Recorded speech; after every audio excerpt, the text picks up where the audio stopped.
So as well as the ideas in the SEAL booklets, teachers have shared a few great ideas with us, so we're just going to have a quick look at some of those.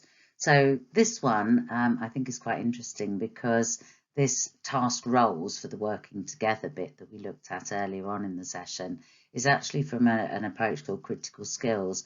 And I think one of the interesting and good things about this health and wellbeing learning is that you can bring stuff in from different approaches and so on. So yeah, critical skills, some of you may remember it or look it up. Lots of similar kinds of skills for learning and community building and so on. Really like this one. This is a book which Highfield School in Sunderland read in assemblies. It's called Have You Filled Your Bucket Today? And it tells us that we all carry around this invisible bucket that fills and empties throughout the day according to what happens to us. So your bucket fills up when somebody says something to make you feel good or does something kind. And as your bucket fills up, the happier you feel about yourself and the better you feel. So there is a read aloud version. We won't listen to that now. But I think what's lovely is that in the school, when they've had the book read to them in assembly, every class is given an actual bucket. And whenever somebody in the class has something nice said to them or has their bucket filled, then they write it on a piece of paper and they put it in the bucket. And so all the classes come together again the next week in assembly and see who are the best bucket fillers as a class. So lovely idea. There's a couple of concepts that can be used with this. There's bucket filling, which we've talked a little bit about, bucket dipping and bucket lids. Now dipping is when somebody takes something out of your bucket by using a put down or being unkind in some way. And lids are when you refuse to let somebody dip into your bucket by putting the lid firmly on it, okay, walking away or whatever it translates into. And yes, I think the children are taught, to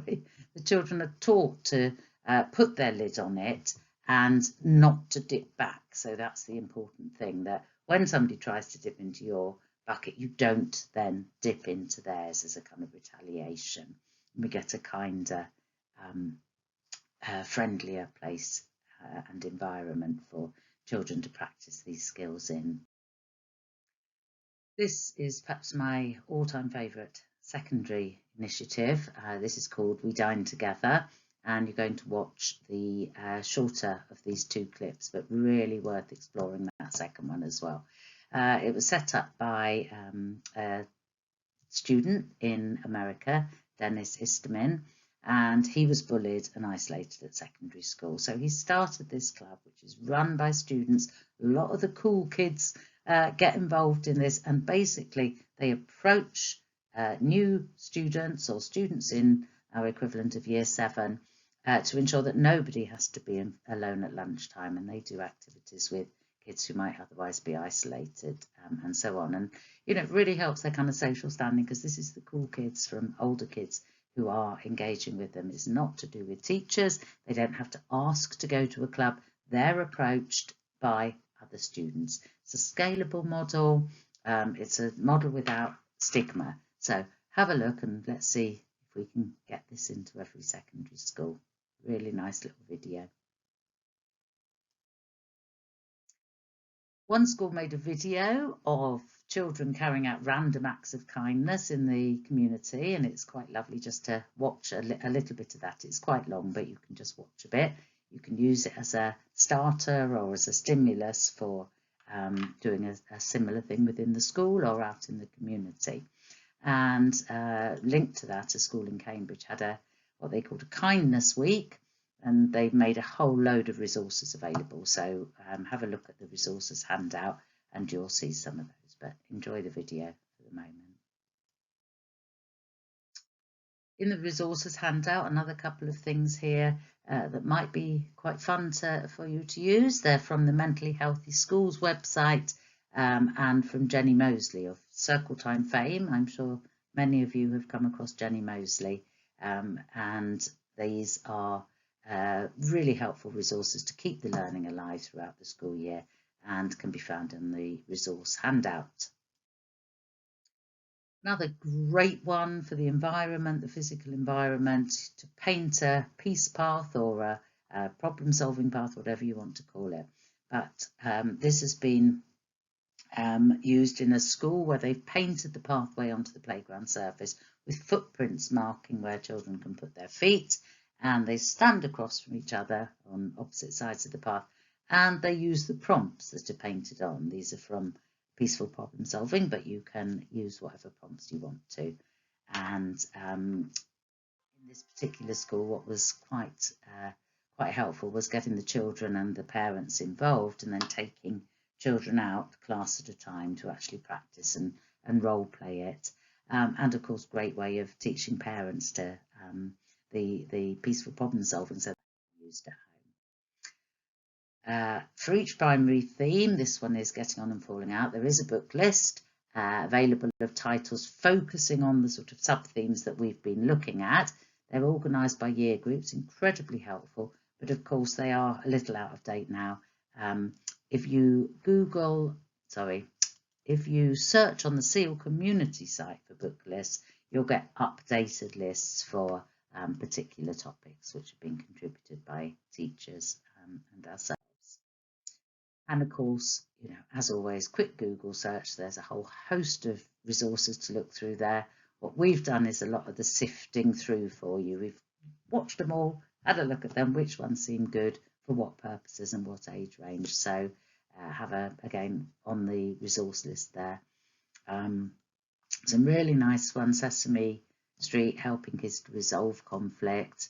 The Brain Pop, which is quite nice. That's the kind of neuroscience one. Solving Conflict with Anna and Moby, and some films working well in a team, as well as some of it's the same series as the anger management ones, which we saw earlier. And before we finish, our usual plea to say we'd really, really like to hear from you. Your schools, what you're doing to develop the skills that we've looked at in this. So friendship skills, managing anger, taking perspectives, reframing situations, win-win outcomes.